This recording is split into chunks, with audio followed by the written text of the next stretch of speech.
Fox, and you're watching FOXY TV. Thanks so much for tuning in, and happy Good Friday. I'm super excited to have this cast with me here today, and you know what? I'm claiming this Good Friday as Film Junkie Friday. From Monogamy Mondays to Web Series Wednesdays, I think it's only right if we claim today as Film Junkie Friday. Fantastic. I agree. I'll take it. Thank you. My special guests today are phenomenal actors, talented writers, and award-winning producers. They are the young, hip, talented, and young and fresh cast of the hit web series and addicting series, I might add, Monogamy.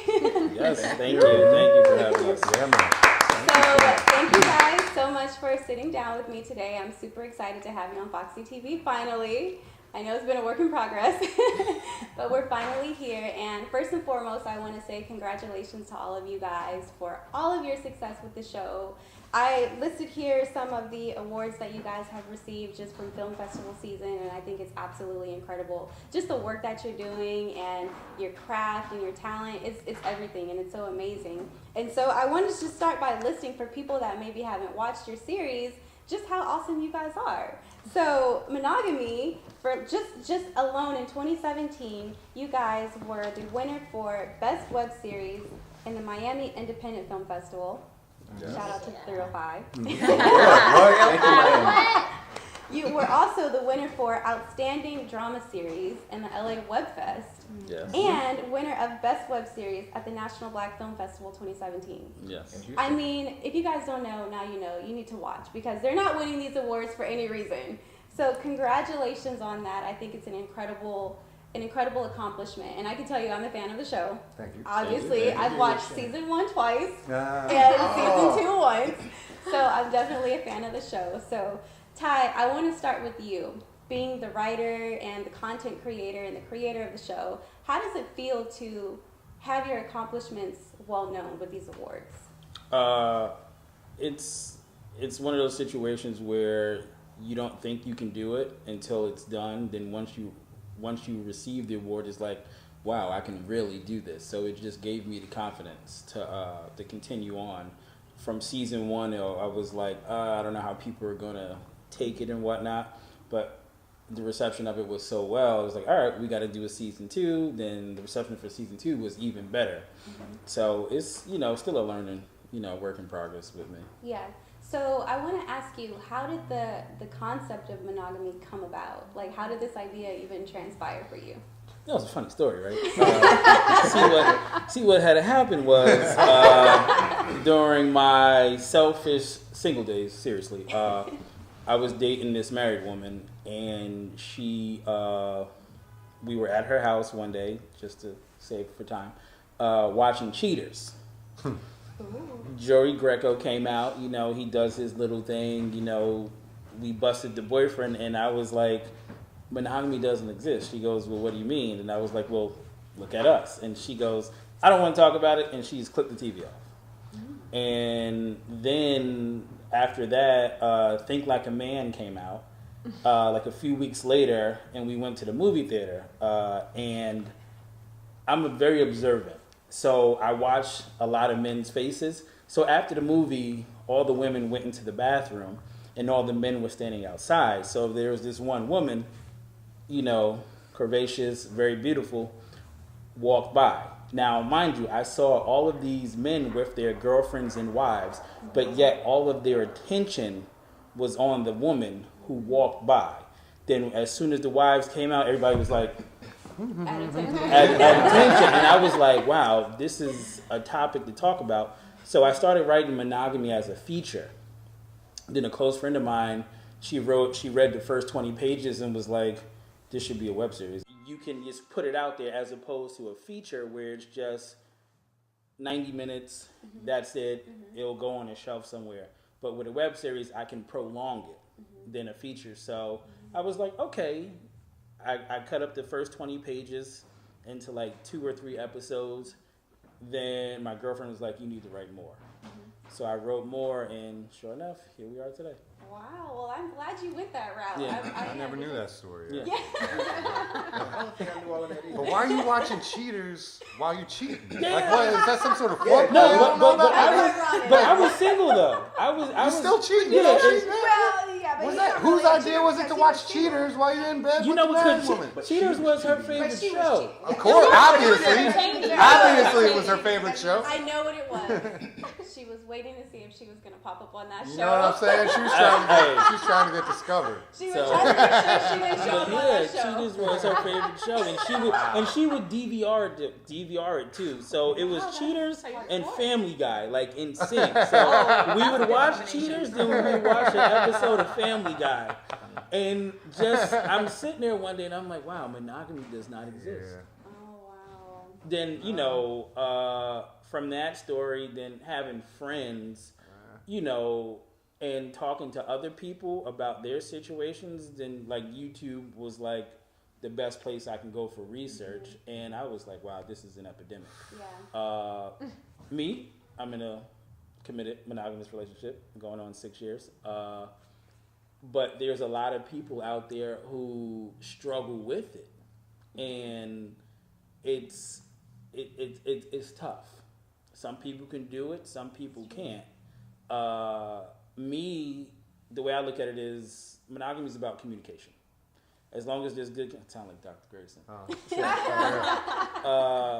As long as there's good communication and both parties are on the same page, I mean, you can take over the world. Yeah. Yeah. But somewhere in there, either party gets selfish or gets insecure. That's very And true. it slowly starts to have an effect and just goes downhill from there.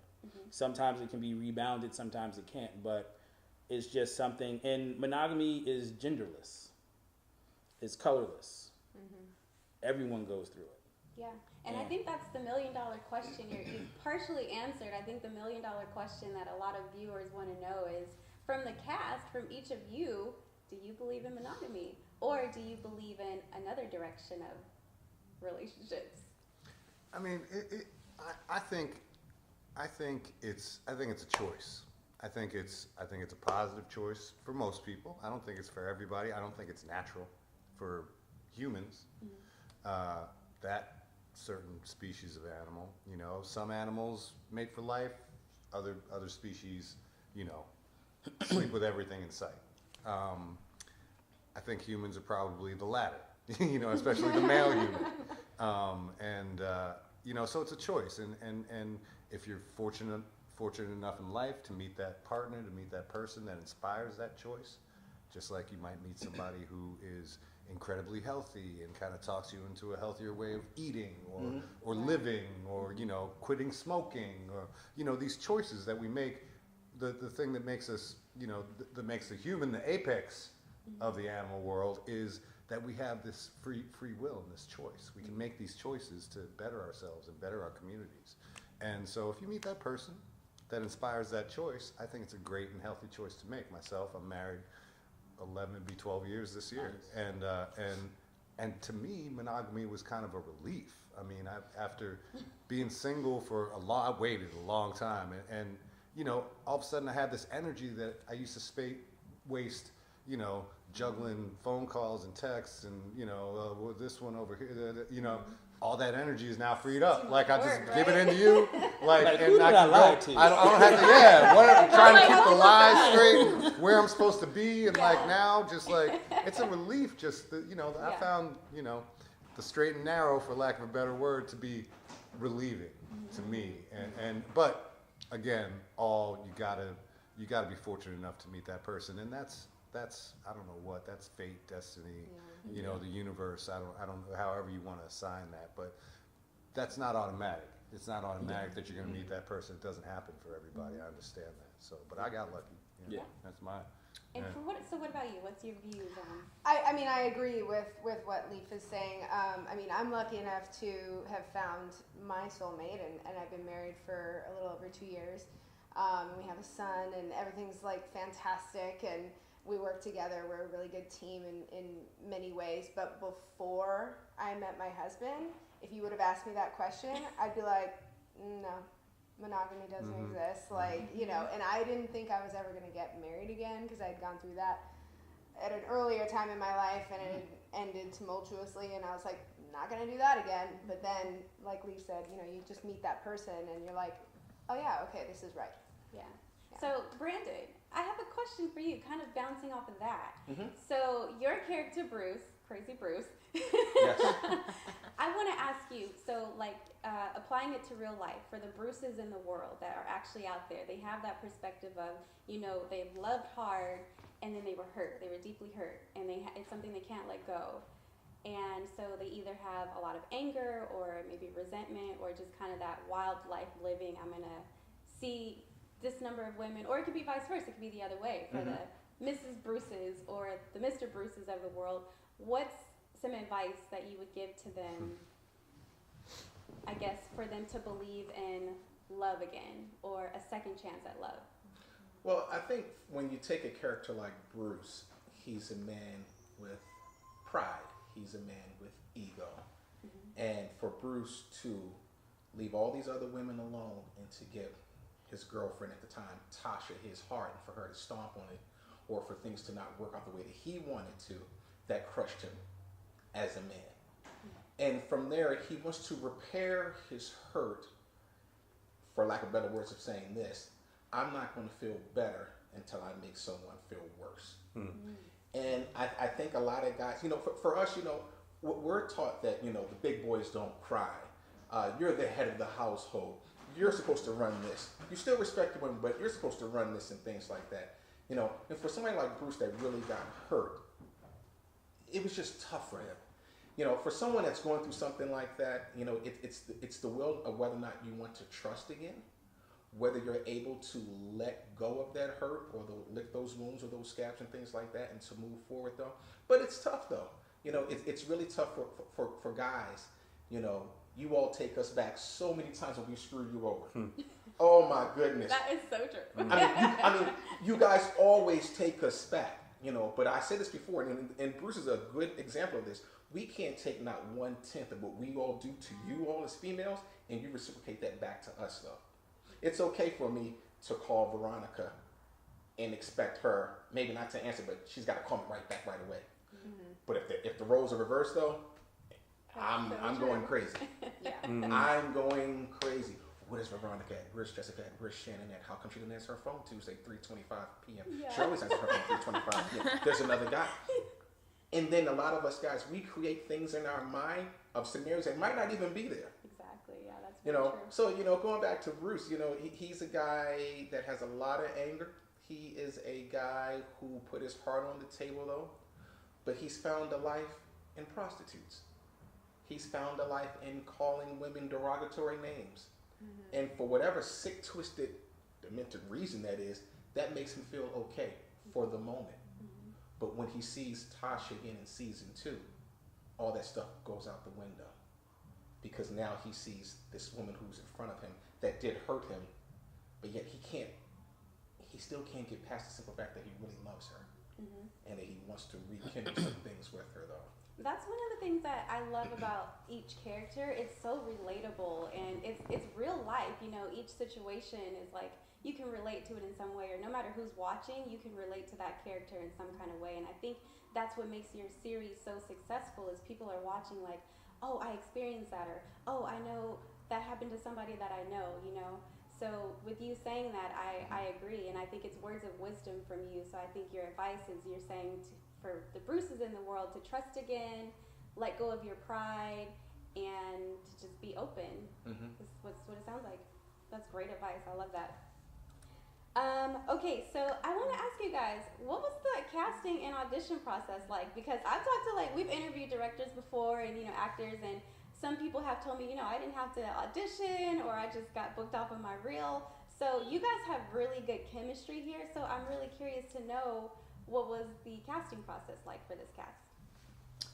Well, I put myself on tape for the audition, and then I didn't know that I was actress that played Tiffany in season 1, I play her in season 2, so I was a recast of another character I didn't know. And it's funny because the first day on set, I show up and then I park in front of Leaf and he's like waving at me like, hey, and I'm just like, I was like, ah. You're my new wife. I had no clue, and then I talked to Ty, and he's like, oh, he's playing your husband. I was like, oh, and then he was like, oh man, Ty, what a good recast, because I look like the other. I didn't know if he thought that I was the other actress or that he was like, oh, you're playing my wife, so I don't know. So I was like, oh wow, that's funny. But after that, and we got that out the way. No, I mean, I worked off of him. He's such a great actor. There are some moments where there's improv, and I just followed him, worked off of him, and it just worked out great. So, and thank goodness for Ty for giving me the opportunity based off of my audition tape. So was everybody off audition tapes? Or I was off of an audition tape too. Yeah. I was actually in a hotel in Nashville when I got the casting notice, and for season 1, because I was just in one episode of season 1, and I was like, okay, I know that I should like legit do this in like a studio and all of that stuff, like how you're supposed to do a self-tape, but I was like, it was perfect, though. I just don't have that at my disposal, so I literally did it on the hotel room bed. It was good. That's what my self-tape was. Perfect for Monogamy. It's like your improv moments always work out. You just never know how things are going to turn out. Yeah, you got to use what's there. I don't remember. The thing I remember, I was so small in the first season. I had like a line or two when I was with my first wife. But I only remember. I remember I was out of town when I got the job, and I was driving back from like the Bay Area or something, driving back from Marin or something, and the evening that I got back was the shoot night over there at the museum. Wow, you just got back into and town. I'd just gotten back into town, and I dropped off the wife and kids, and I said I got to go do this thing, and I didn't know what it was, and and just went and showed up for that evening. It was very quick, very light. Yeah. Like, it was just like you could hardly even see that there was a shoot going on. Yeah. Like I remember looking around, I'm like, am I in the right place? And then finally, and Ty and I met for the first time right there like, on hey, set. how you doing? Yeah, right, let's go. We did the thing. I was out of there in like 20 minutes, and walked away. Yeah. And now here we are. That was how many years ago now? That was 3 years ago. 3, 4 Yeah. years ago. Wow. Yeah, 3 or 4 years. And yeah, so 2014. and when I walked away from that, it was just that scene. Oh wow! Yeah, it was just that scene, Wow, so and it's been a good I didn't long know, and then Ty kept getting, hey, I got some more script, and like, hey, here's some more stuff. Like, okay, I had no idea what I was getting into, and I don't know that Ty did either. I think you were shooting that first season. The first season was an introduction Yeah. to the characters. I didn't know a season 2. Like I had a season 2 in my mind, but I didn't know at the time. So I was like, let me just give an introduction to the characters. Then I started getting feedback. They were like, I had a friend of mine who I went to high school with. She sent me an inbox message on Facebook. She goes, I was the girl in episode 103, in the car where they're doing the stakeout. Oh yes, I have a friend like She- that. That's yeah. why I remember that scene. She goes, that was She was me. like, girl, you want me to go kick his ass? I will Yeah. go with you. And I had this guy on Twitter. He sent me a message and he goes, "I was that guy in episode 2." Wow. Wow. So you started getting that kind of feed, that kind of personal. Then people It's were real life. were sending me like like I was counseling this woman from Texas, like just so random. She was just started pouring her history into me. Yeah. I'm like, lady, I'm at work. Like I can't give too much advice, but I was like, she goes, are you a therapist? I'm like, no, every character is a piece of me. Even Lance, Tiffany, Sydney, Bruce. Bruce is what every guy wants to say, but doesn't. Sydney is, she wants to get out. She has something that she wants to let loose, but yet she's reserved. Tiffany is like a bunch of my girlfriends who has been through it with guys, but yet she's selfish and it's about her. So if she can't get what she wants, I'm going to go find it somewhere else. And Lance, he's you know, a guy who works, but yet he's mysterious. So you don't find much about him in season 1, but then in season 2, his skeleton comes out and it's like, whoa, I didn't even think that was coming. And my character Grayson is every guy who's just going through the trials and tribulations of dating, marriage, and whatnot. So I compiled all of my characters together and started writing. Yeah, I love that, and it's like each person represents something, and I love that. Yes. And that kind of leads me to my next question. So between season 1 and 2, what's been maybe a most memorable moment for you between shooting either season? My favorite episode for season 1 was episode 105 when it was Bruce, Grayson, and Patrick at the basketball court. The guy talk. The guy talk. That was my favorite episode because that's what guys talk about. I mean, it's not every day, but if you, I mean, you can go in chat groups or if you with your guy friends, it comes up all the time, and that was basically an episode to where I'm getting stuff off of my chest that I won't say, but I'm gonna let you say it. Yeah. And you know, people who know me, they'd be like, "Bruh, okay, we get it." Yeah. Season 2, you guys seen 206. that was 206. That was 206, right? So 206. That was because you saw a moment. And a real life moment to where it was the guy taking her back, not the other way around. So that was my favorite.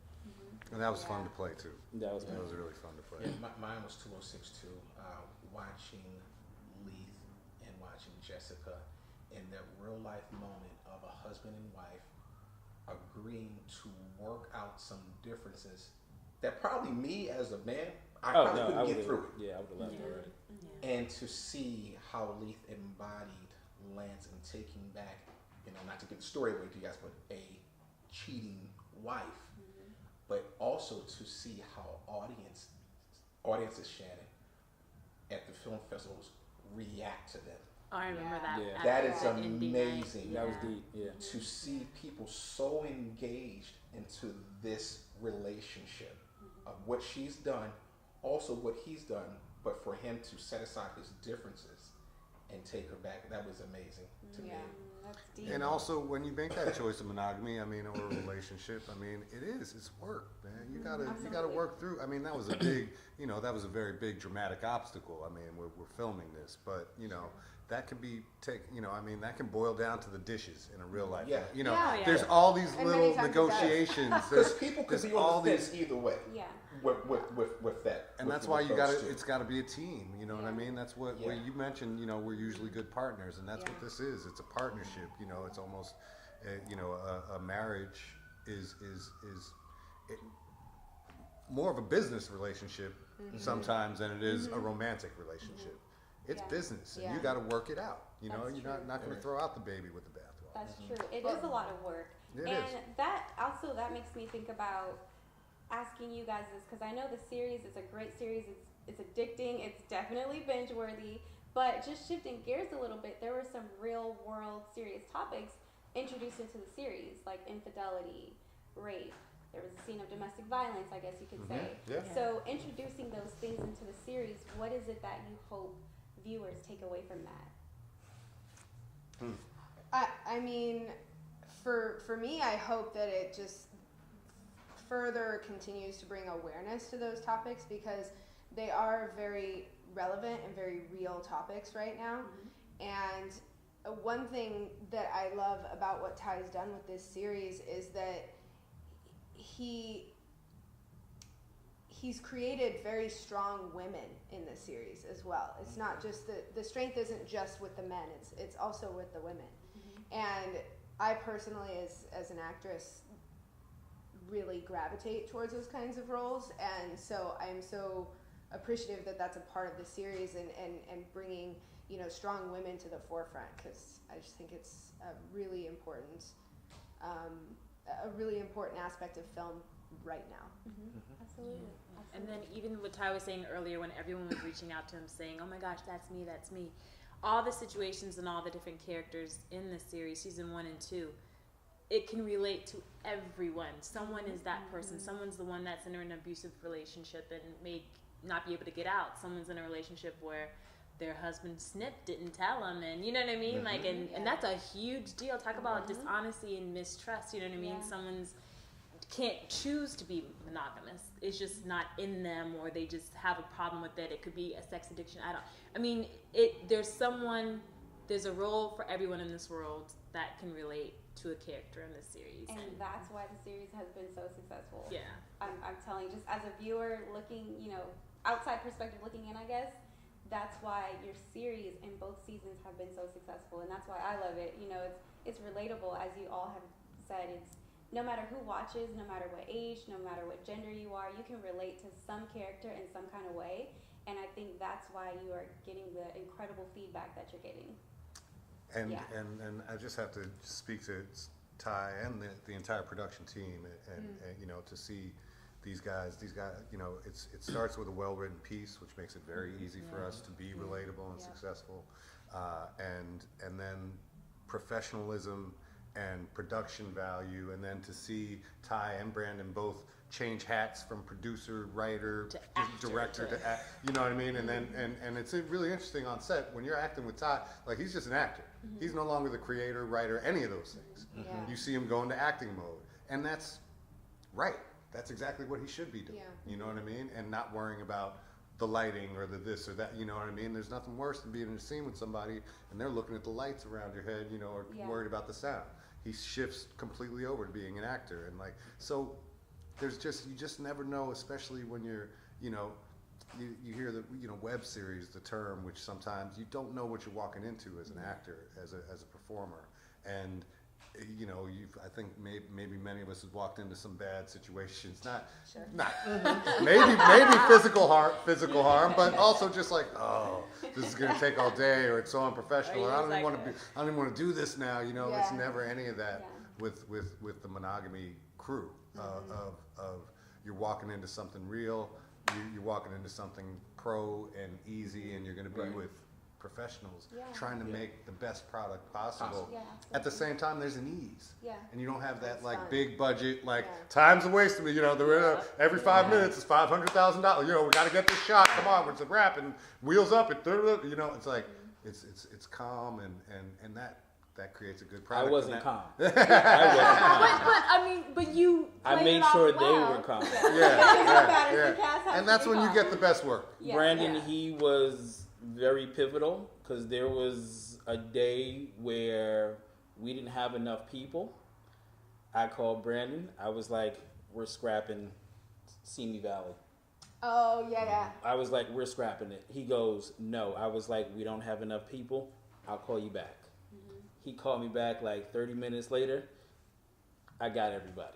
And he came through. You just have to use what you have and make it work, which actually leads me to my last question, because we're just about out of time. But with you saying that, I always like to leave viewers with some wisdom.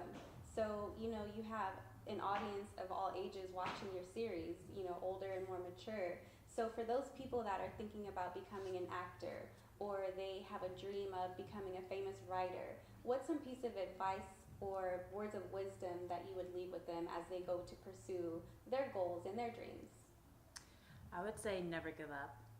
And that's so cliche to say, but we're human.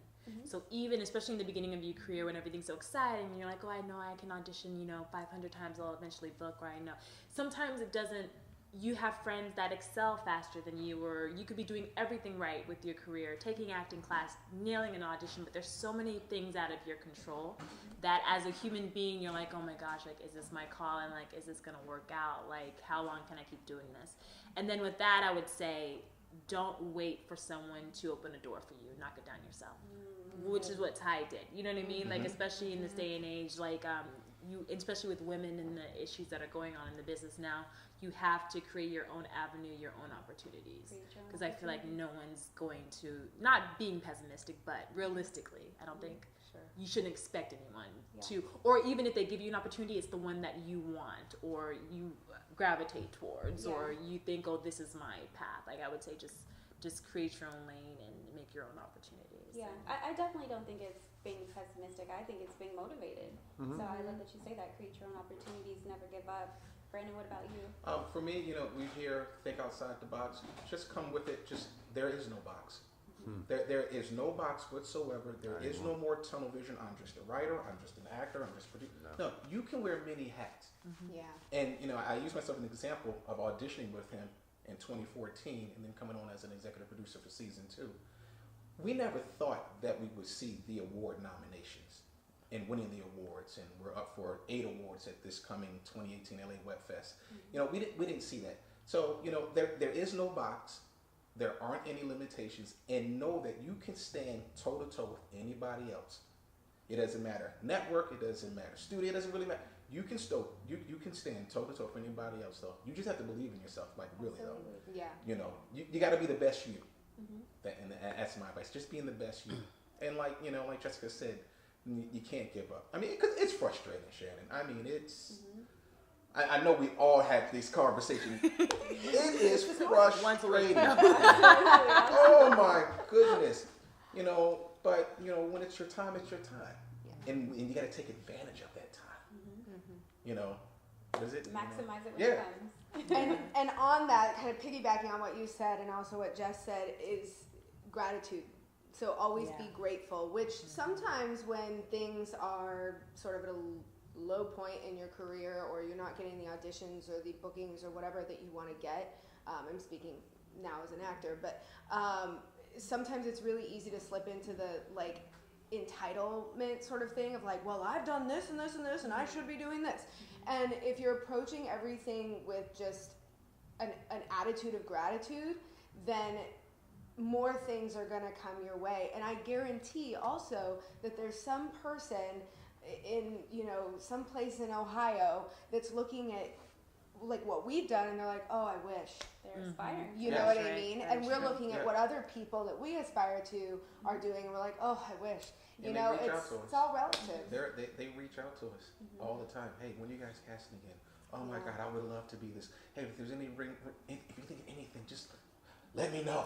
Great. That means your work is reaching people. It's reaching across communities and cities and countries. And we're inspiring people. That's another thing. It's nice to be part of. That's huge. Yeah. You guys have left us with some incredible words of wisdom. Never give up. Believe in yourself. Kick down that box. I really like that. There is no box. I like that. I'm going to have to use that. Crush the box. Right. Create your own opportunities. And I think all that wisdom has shown in the success of your show. And so the last question I have for you guys, the $1 million question we all want to know. I am absolutely dying to know. When is season 3 coming? And when can we see the trailer? Because I've been looking at the channel, Creative Control Productions. I'm definitely working on a season 3. It's when you have a lot of stuff on your plate and you want to get stuff done. I'm not saying season 3 is put to the side, but I mean, the elephant in the room is funding. So we're working on a GoFundMe, and that should be up in the next week or so, and we'll all blast it out, and basically we're trying to raise enough money to do season 3. I funded season 1, season 2. I worked 16-hour days. I worked last night, got off work, left work early to come here, and still to put money aside for future projects. So I say all that to say, yes, season 3 is coming. Yes. But we need your help Yes. to get it made. So stay tuned. Definitely. And season 2 is gonna be crazy. But the greatest thing Season 3. Season 3 is gonna be Season 2 was crazy. Season 3 is gonna be even crazier. The things that take time or the most time turn out to be the most incredible thing ever. So It's gonna Can't be good. rush greatness. when it It's gonna comes, be- it's gonna come.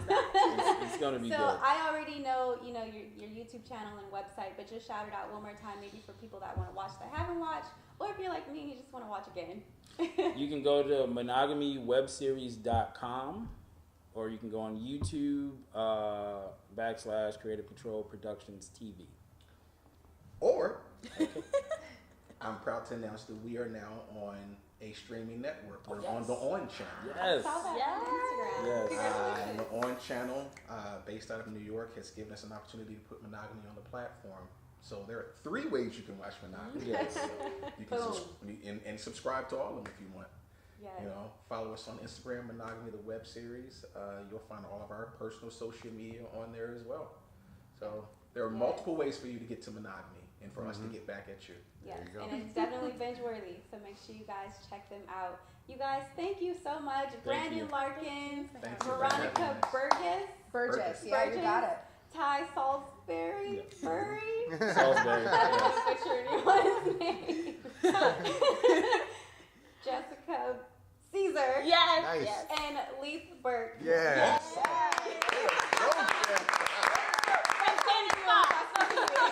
That wasn't on the notes. That wasn't, she did that off the top. That That was wasn't the research. I couldn't do that.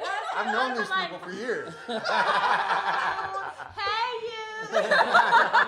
Hey, what's the name? Thank you guys Thank you.